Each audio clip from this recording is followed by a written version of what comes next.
In Chile's earthquake-prone Atacama, dirt-floored shacks like these could be death traps for the Pampinos.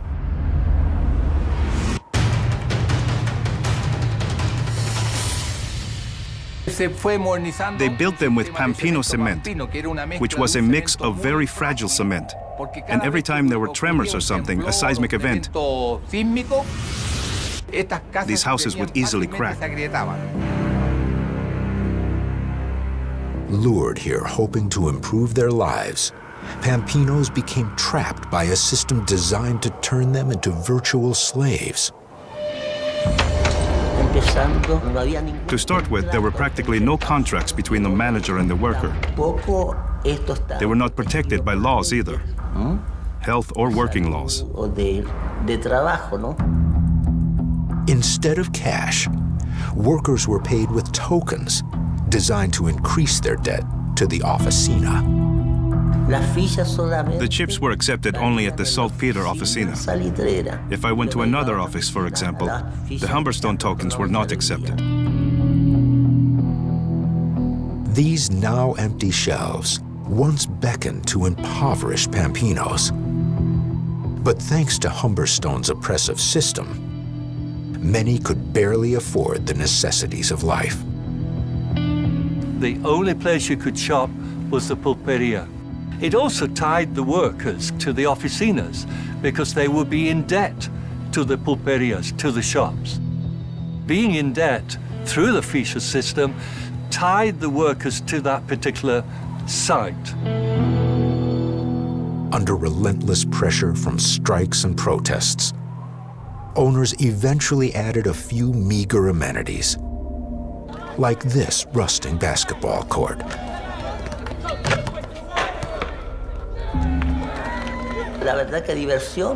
There was very little entertainment. The entertainment that the worker had was mostly sports. Basketball was practiced here every day. Everyone had a team and they would meet in competition year-round. But if mine owners doled out money for recreation, they usually had ulterior motives, as this vast pool demonstrates. Well, here we are at the swimming pool in Humberstone. The swimming pool is made up of iron sheets bolted one with the other. You can see here from the diving boards that this was obviously intended for the recreation of the workers and their families because of the hot weather. But it had a dual purpose. The second purpose was to serve as a holding tank. Water was taken from here and used in the processing of sodium nitrate. Finally, in 1907, thousands of striking workers from across the Atacama rose up and poured into the coastal city of Iquique. They came, all of them, some on foot, others by train, and they took shelter in the famous Santa Maria School that today is across from the local market. What happened next remains one of the darkest stains on Chilean history.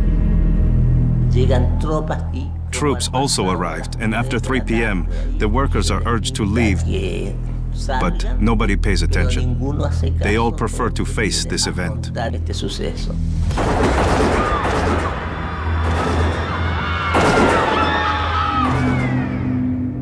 The school was attacked by soldiers, and it is believed that something like 3,000 people lost their lives on that occasion, on the 21st of December, 1907.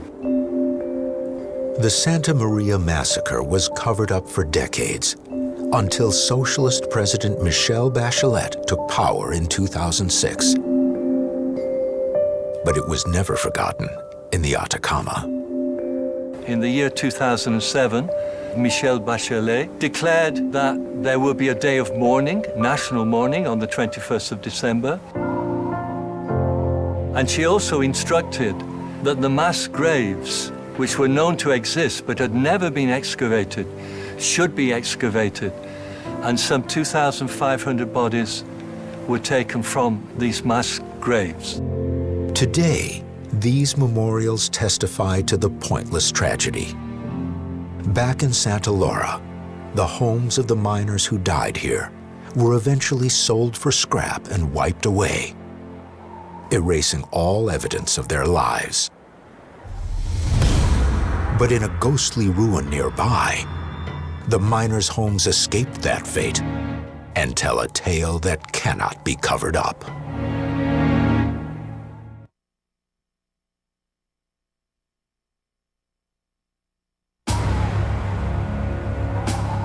This white powder oozing from the sands of the Atacama Desert may look innocent enough, but it once provided the world's main supply of the key ingredient of gunpowder, sodium nitrate. No war could be fought without it. And with the outbreak of the world's greatest war in 1914, Germany found its vital supply threatened by the British Navy. When World War I broke out, it is a little-known fact that the first important sea battle was fought off the coast of Chile. That battle took place, really, because of the great importance of the nitrates in Chile for the war effort. Having lost the battle, Germany was deprived of Chilean nitrates and faced military disaster. Remember that at that time, it was the most important source for explosives. German scientists developed a process for pulling nitrates directly from nitrogen in the atmosphere. It stands as one of the great achievements of modern science. But it was the beginning of the end for these once bustling towns. Once the synthetic nitrate technology was available, this led to the slow demise of nitrates in Chile. Humberstone, along with a small number of officinas, managed to keep going, but by the 1950s, this was clearly no longer viable. This led to the decision being made in 1960 that Humberstone and other officinas would have to be closed down. These houses and mills were left to face the corrosive effects of the blistering sun and the very substance that had caused them to be built, nitrates, also known as saltpeter. Here we can see some pretty bad deterioration with the wood. The wood was affected in several ways. The large amount of dust, solar radiation, and humidity. Saltpeter has lots of salt, and this salt, plus the sporadic humidity that appeared, gets dissolved. And this salt affects the wood and shreds it in such a way as to leave it in this deteriorated state. The other element that causes damage, especially in wood, is solar radiation. UV radiation is very high in this area. It burns the wood and in time it shreds it. As these ruins testify, the nitrate towns also faced the same threat that menaces every structure and every person in Chile: the world's most powerful earthquakes.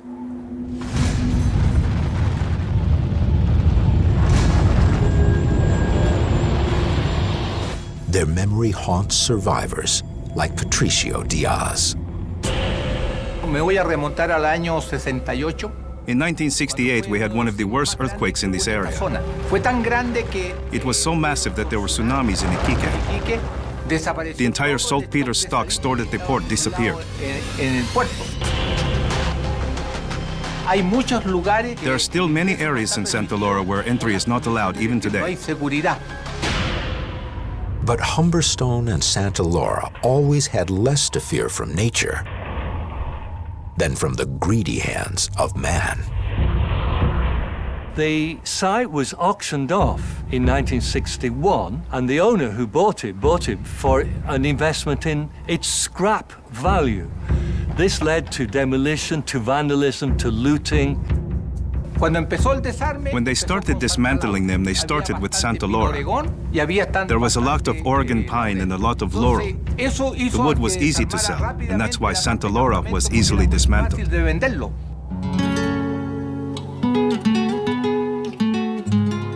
In Santa Laura, these workers' homes were long ago looted and stripped, erasing most evidence of what Chileans call the hard life in the Atacama. This is the last remaining example in Santa Laura that shows how the workers lived. In this cubicle here, 3 workers would be housed. Regrettably, this is practically all that still stands. Around us, we have the remains that show the deprivation of looting, vandalism, the value of the wood and other materials that was taken away from this site. Here, in Humberstone, the industrial part was completely dismantled because it was an iron structure, and the iron was easily marketed at that time. But as the years passed, former workers like Patricio Diaz began to object. Despite the bitter conditions they once endured, many felt their country was losing a vital piece of its history. And they were losing an important link to their past. A law was passed, and the eerie ruins of Humberstone were saved for future generations. If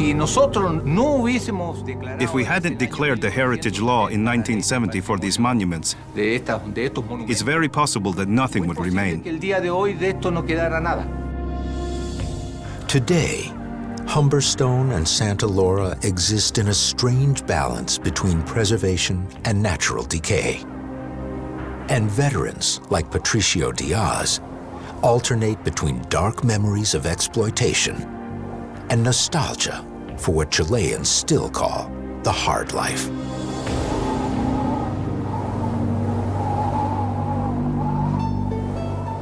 I worked 30 years in this industry, and it becomes like a large family.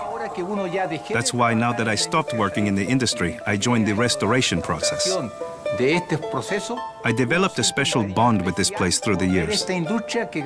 We must never forget that human element that is important to all of us, because without it, we would not be ourselves. And that makes a big difference, I think, in the human being.